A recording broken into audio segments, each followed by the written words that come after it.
ಸಿರಗುಪ್ಪ ನಗರದ ಪ್ರವಾಸಿ ಮಂದಿರದ ಆವರಣದಲ್ಲಿ ಆರಂಭಿಕ ಬಾಲ್ಯದ ಆರೈಕೆ ಮತ್ತು ಎಸಿಸಿಇ ಶಿಕ್ಷಣವನ್ನು ಪ್ರಾರಂಭಿಸಲು ಹೊರಡಿಸಿರುವ ಸುತ್ತೋಲೆಯನ್ನು ವಾಪಸ್ ಪಡೆಯಬೇಕು ಅಂತ ಒತ್ತಾಯಿಸಿ ಕರ್ನಾಟಕ ರಾಜ್ಯ ಅಂಗನವಾಡಿ ನೌಕರರ ಸಂಘ ಸಿಐಟಿಯು ತಾಲೂಕು ಸಮಿತಿಯಿಂದ ಹೋರಾಟ ನಡೆಸಲಾಯಿತು.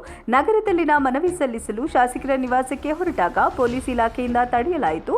ಇನ್ನು ಮುಂಜಾಗ್ರತೆಯಾಗಿ ಬ್ಯಾರಿಕೇಡ್ಗಳನ್ನು ಅಳವಡಿಸಿ ಶಾಸಕರ ನಿವಾಸಕ್ಕೆ ಬಿಗಿ ಭದ್ರತೆಯನ್ನು ಒದಗಿಸಲಾಗಿತ್ತು. ಪ್ರತಿಭಟನೆ ನಡೆಸ್ತಾ ಇದ್ದ ನಗರದ ಪ್ರವಾಸಿ ಮಂದಿರದ ಆವರಣಕ್ಕೆ ಅವರು ಆಗಮಿಸಿದ ಶಾಸಕ ಬಿಎಂ ನಾಗರಾಜ್ ಅವರಿಗೆ ಮನವಿ ಪತ್ರವನ್ನು ಸಲ್ಲಿಸಿದ್ರು. ಇನ್ನು ತಾಲೂಕು ಸಮಿತಿ ಅಧ್ಯಕ್ಷೆ ಉಮಾದೇವಿ ಮಾತನಾಡಿ, ಕಲ್ಯಾಣ ಕರ್ನಾಟಕ ವ್ಯಾಪ್ತಿಯಲ್ಲಿನ 8 ಜಿಲ್ಲೆಗಳಲ್ಲಿನ 39 ತಾಲೂಕುಗಳಲ್ಲಿ 1179 ಪ್ರಾಥಮಿಕ ಶಾಲೆಗಳಲ್ಲಿ ಆರಂಭಿಕ ಬಾಲ್ಯದ ಆರೈಕೆ ಮತ್ತು ಎಸಿಸಿಇ ಶಿಕ್ಷಣವನ್ನು ಪ್ರಾರಂಭಿಸಲು ಸುತ್ತೋಲೆಯನ್ನು ಹೊರಡಿಸಲಾಗಿದೆ. ಈಗಿರುವ ಸರ್ಕಾರಿ ಶಾಲೆಗಳಲ್ಲಿ ಶಿಕ್ಷಕರ ಕೊರತೆಯನ್ನು ಸರಿದೂಗಿಸುವಲ್ಲಿ ಸರ್ಕಾರ ವಿಫಲವಾಗಿದೆ. ಇನ್ನು ಆರಂಭಿಕ ಬಾಲ್ಯದ ಚಿಣ್ಣರಿಗೆ ಈ ಶಿಕ್ಷಣವನ್ನು ಶಾಲೆಯಲ್ಲೇ ನೀಡಿದ್ದಲ್ಲಿ ನಮ್ಮ ಅಂಗನವಾಡಿಗಳಿಗೆ ಮಕ್ಕಳು ಬರೋದಿಲ್ಲ.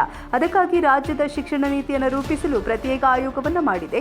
ಆಯೋಗದಿಂದ ವರದಿ ಬರುವ ಮುನ್ನವೇ ಏಕಾಏಕಿಯಾಗಿ ಆದೇಶ ಹೊರಡಿಸಿರುವ ಸರ್ಕಾರದ ಆದೇಶವನ್ನು ರದ್ದುಪಡಿಸಬೇಕು ಅಂತ ಎಲ್ಲ ಶಾಸಕರು ಸರ್ಕಾರದ ಮೇಲೆ ಒತ್ತಡ ಹೇರುವಂತೆ ಆಗ್ರಹಿಸಿದ್ರು. ಅಲ್ಲದೆ ಆದೇಶ ರದ್ದಾಗುವ ತನಕ ಹೋರಾಟ ನಿಲ್ಲಿಸುವುದಿಲ್ಲ ಅಂತ ಹೇಳಿದ್ರು. ಇನ್ನು ಇದೇ ವೇಳೆ ಶಾಸಕರು ಮಾತನಾಡಿ, ಜನಪ್ರತಿನಿಧಿಯಾಗಿ ನಾನು ಸರ್ಕಾರದ ಗಮನಕ್ಕೆ ತರುವ ಕಾರ್ಯ ಮಾಡುತ್ತೇನೆ.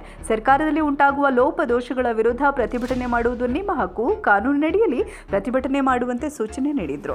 ಇದೇ ವೇಳೆ tahsildar K H Vishwanath, CDPO Pradeep Kumar, CPI Hanumanthappa, ಸಂಘಟನೆಯ ಪದಾಧಿಕಾರಿಗಳಾದ ಶಕುಂತಲಮ್ಮ, ಎಂ ಖಾಜಿಬಿ, ಹೇಮಾವತಿ, ನೀಲಾವತಿ ಹಾಗೂ ನೂರಾರು ಅಂಗನವಾಡಿ ಕಾರ್ಯಕರ್ತರು, ಸಹಾಯಕರು ಹಾಜರಿದ್ದರು.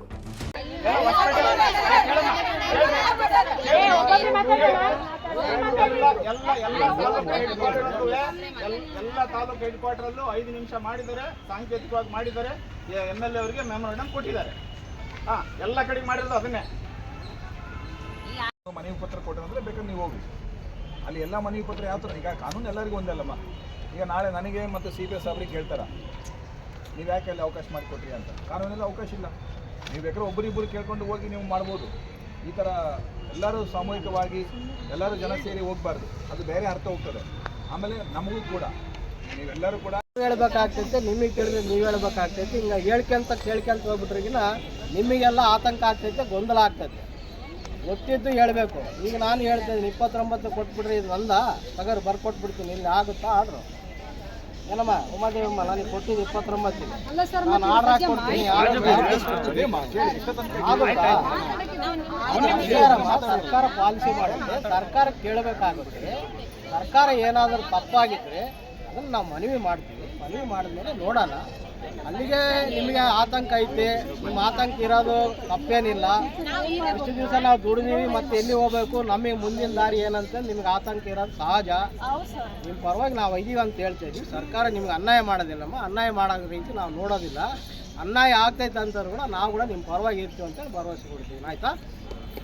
MLA ಸರ್ ಹತ್ರ ಮಾತಾಡಿಸ್ತೀವಿ, ಧರಣಿ ಕೂಡಕ್ ಬರಲ್ಲ ಅಂದ್ರೆ ಆಯ್ತು, ಧರಣಿ ಕೂಡಲ್ಲ, ಮಾತಾಡಿಸಿದ ಮೇಲೆ ನಾವು ಅಲ್ಲಿ ಚರ್ಚೆ ಮಾಡಿ ತೀರ್ಮಾನ ಮಾಡ್ತೀವಿ. ಆಮೇಲೆ ಸ್ಥಳ ಬದಲಾವಣೆ ಮಾಡೋಣ ಅಷ್ಟೇ. ಮೊದಲು ಮತ್ತೆ ಬಿಡ್ರಿ ಸರ್, ಮಾತಾಡ್ಸಲ್ಲ. ಮೊನ್ನೆ ಬಿಟ್ಟಿದ್ರಲ್ಲ ಸರ್, ಮೊನ್ನೆ ಬಿಟ್ಟಿದ್ರ ಮನವಿ ಕೊಡಕ್ಕೆ, ಅದೇ ರೀತಿ ನಾವು ಒಬ್ರು ಹೋದ್ರೆ ಒಂದೇ ಸೈಲೆಂಟ್, 1000 ಮಂದಿ ಹೋದ್ರೆ ನಮ್ಗೆ ಸೈಲೆಂಟ್. ನಾವು ವೈಲೆಂಟ್ ಬೇಡಿಕೆ ಈಡೇರ್ತಾ ಇದ್ರು ನಾವು ಮತ್ತೆ ಆಮೇಲೆ ಬೇರೆ ಆಗ್ತೀವಿ. ಸೈಲೆಂಟ್ ಹೋಗ್ತೀವಿ, ಸೈಲೆಂಟ್ ಬರ್ತೀವಿ, ಬಿಟ್ಟು ಬಿಡ್ರಿ.